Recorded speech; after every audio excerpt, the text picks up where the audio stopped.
Nasci livre, fizeram-me escravo. Fui escravo, mas livre me fiz.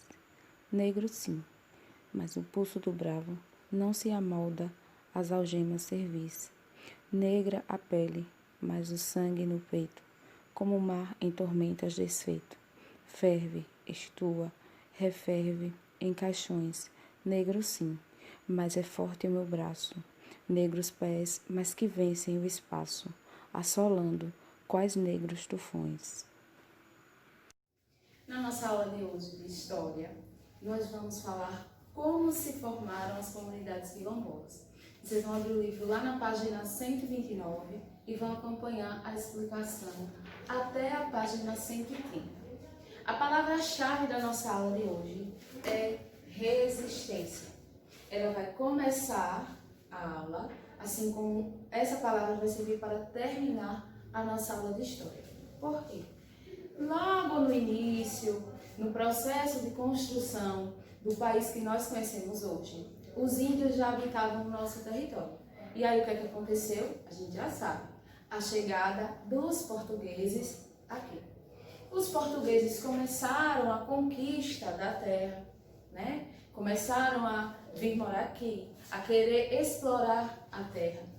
E para isso, eles precisavam ter os indígenas como seus aliados e que os indígenas fossem subservientes a eles. Precisava que os indígenas servissem a eles como uma mão de obra barata.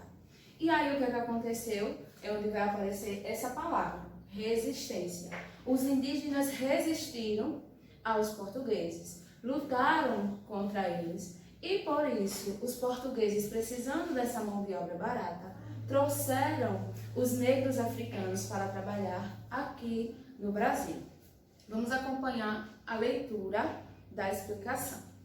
Na época da colonização do Brasil, no século XVI, os indígenas não se prestavam àquilo que os portugueses queriam, mão de obra subserviente e barata. Por isso, mais de 4 milhões de africanos de diferentes regiões da África cruzaram forçadamente o Oceano Atlântico nos porões de navios negreiros. A escravidão foi uma forma de relação social que foi adotada em vários países, não só aqui no Brasil. Ela foi adotada por países europeus e os europeus implantaram essa escravidão aqui. Os africanos, eles eram comprados lá na África.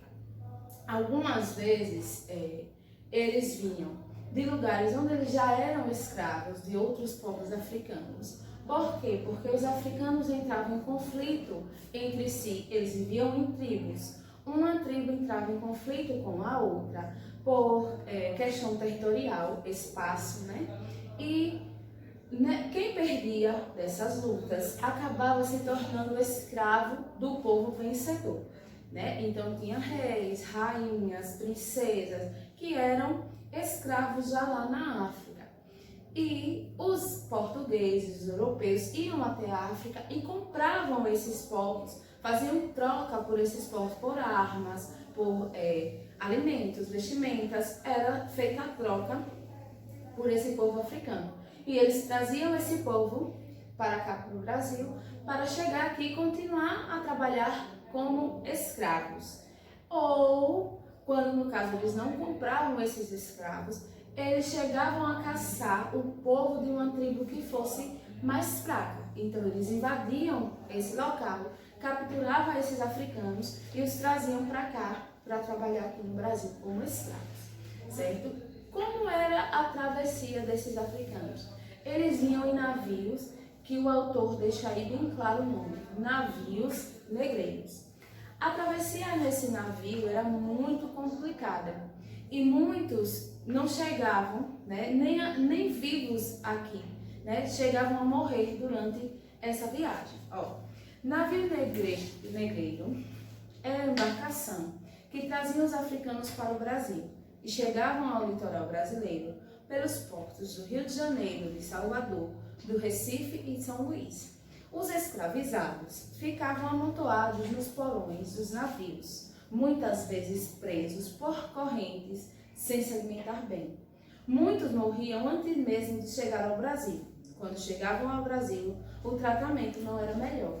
Então eles vinham nesses navios, todos juntos. Muitos dos navios não permitiam nem que a pessoa ficasse completamente em pé, né? Não chegava nem a ser da própria altura do escravo. Ele tinha que, se ele quisesse se deslocar, ou ele ia se deslocar de maneira corcunda, né, com as costas abaixadas, ou iria passar todo aquele trajeto acocorado ou deitado naquele local, um por cima do outro. Então, se um ficasse doente, o outro iria acabar, por consequência, ficando doente também. Se acontecesse desse escravo morrer durante esse trajeto, o corpo dele era simplesmente jogado no mar e os outros, que eram seus amigos lá na África, viam aquela situação, tinha muito lamento, muito sofrimento, uma tristeza muito grande, até que eles chegavam aqui. Quando eles chegavam aqui, a coisa não melhorava, só começava ali o terror que iria durar para o resto da vida deles, que seria o quê? O início da escravidão. Eles chegavam aqui, não eram bem tratados, eram vendidos, tinha um mercado de escravos. Então, para vocês pensarem, pessoas sendo expostas para serem compradas, como a gente compra, por exemplo, comida no supermercado, né? Ou a gente vai comprar um brinco, ou a gente vai comprar um relógio. Então, eles ficavam expostos e ali outras pessoas iam escolher qual escravo ele queria comprar para trabalhar na sua lavoura. Muitos escravos sentiam falta da África e por isso sofriam com o banzo, uma doença provocada pela saudade da sua terra e do seu povo.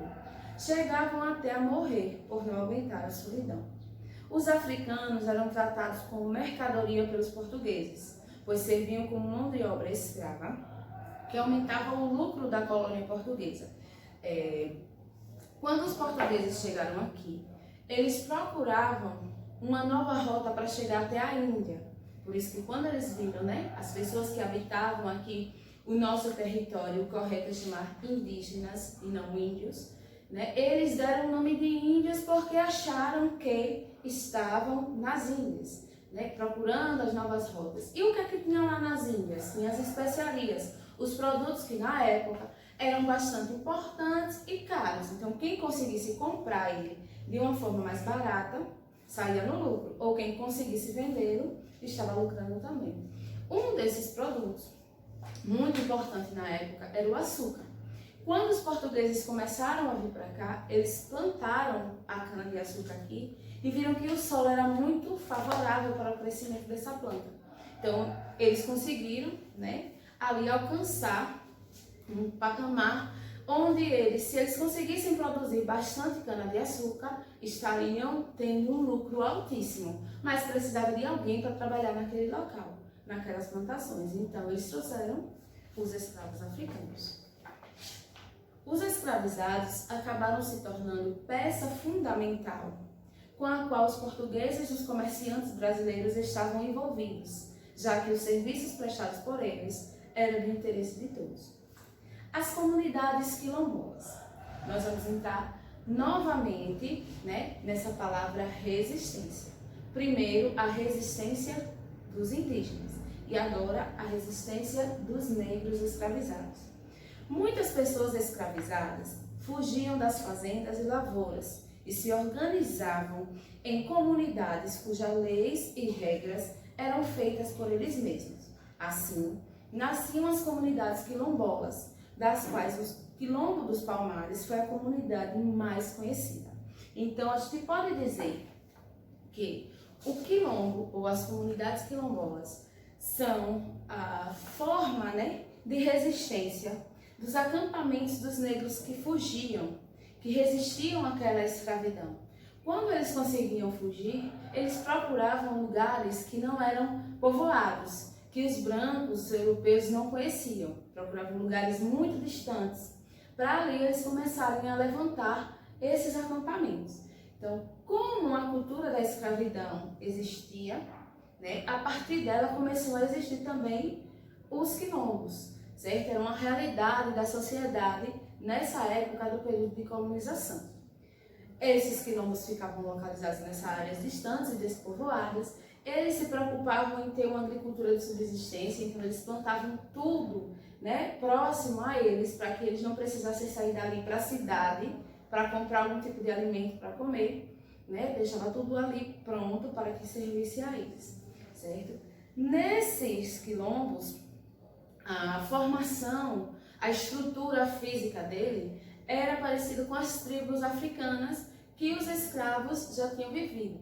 Então eles faziam, né, essas casas circulares, tinham um pátio lá no meio do quilombo, onde eram realizados rituais, né, deles para eles expressarem sua crença, sua dança, e eles viviam realmente como se estivessem lá na África.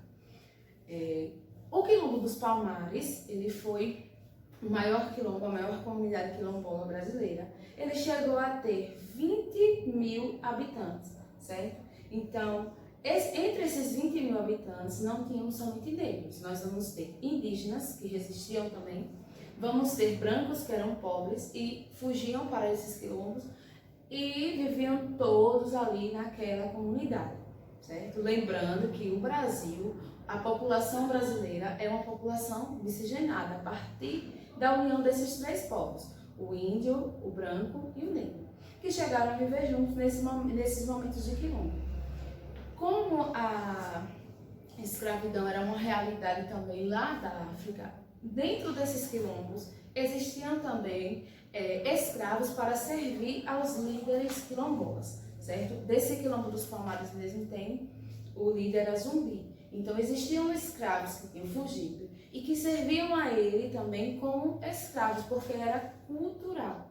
Mas a questão da escravidão no Brasil demanda os castigos que os negros sofriam, né? E por isso eles precisaram resistir e fugir para esses quilombos, né? Para não ir para o tronco, ou para não ser deixado amigo, para morrer de fome, ou comer lavagem, né? Estar chicoteado, ser chicoteado até a morte. Eram esses tipos de castigos que aconteciam naquela época. Então os negros resistiam e fugiam para esses locais distantes. Esses acampamentos recebem o nome de comunidades quilombolas, tá?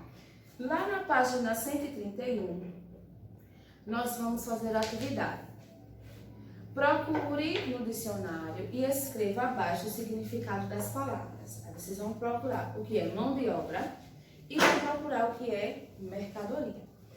Ele está relacionando ao texto o quê? Mão de obra barata, né? E que fosse uma mão de obra subserviente, uma mão de obra escrava. Eles queriam que os indígenas fossem isso, mas não conseguiram. Então, os negros africanos foram trazidos. E mercadoria, em relação ao texto, é o quê? A forma como os africanos eram tratados. Eram tratados como um produto que você chega numa loja e escolhe, pronto, eu quero esse, vou levar. Era assim que essas pessoas eram tratadas. Escreva o nome dos locais em que os navios negreiros aportavam no litoral brasileiro. Então, vocês vão escrever aí: Rio de Janeiro, Salvador, Recife e São Luís eram os locais onde os negros chegavam, né, nos navios negreiros e eram deixados nesses portos. Observe a imagem de um navio negreiro e pinte o seu porão, onde os africanos escravizados eram trazidos. Depois descreva como era a vida dos escravizados dentro deles. Vocês vão pintar lá a parte onde os negros estão amontoados e lá vão escrever o quê? Os escravizados ficavam amontoados, muitas vezes presos por correntes, sem se alimentar bem. Prendiam eles em correntes, inclusive por isso, porque eles podiam se rebelar dentro do navio, né, e acabar, né, conseguindo voltar lá para a África, tomar conta daquele navio e conseguir voltar, redirecionar o navio para a África. Então, os portugueses sabiam que os negros iriam tentar resistir e já os acorrentava desde o trajeto da África para cá. Circule no mapa abaixo as cidades onde estavam localizados os portos que recebiam os navios negreiros. Então, vocês vão procurar aí no mapa e vão circular. São Luís, Recife, Salvador e Rio de Janeiro. Agora, depois de aprender onde ficavam os portos que recebiam os negros africanos, pesquise e descreva como era e onde se localizava o Quilombo dos Palmares, porto seguro dos escravos fugidos. Então, quando vocês pesquisarem, vocês devem encontrar que o Quilombo dos Palmares fica localizado em Alagoas. era um local onde todos os escravizados fugidos podiam buscar abrigo e viver de forma digna, produzindo tudo o que precisavam. Preste a cruzadinha com as informações abaixo. Aí vocês vão escrever lá na letra A. Doença comum entre os escravizados. Como eles ficavam muito tristes, a tristeza deles produzia um banzo, a doença chamada banzo. Causa da morte de alguns escravizados. Eles morriam de solidão. Continente de onde vieram os escravizados? África. Uma das cidades que recebia os navios negreiros, vocês vão completar aí com Salvador, tá? Respondam a atividade com atenção e até a próxima aula.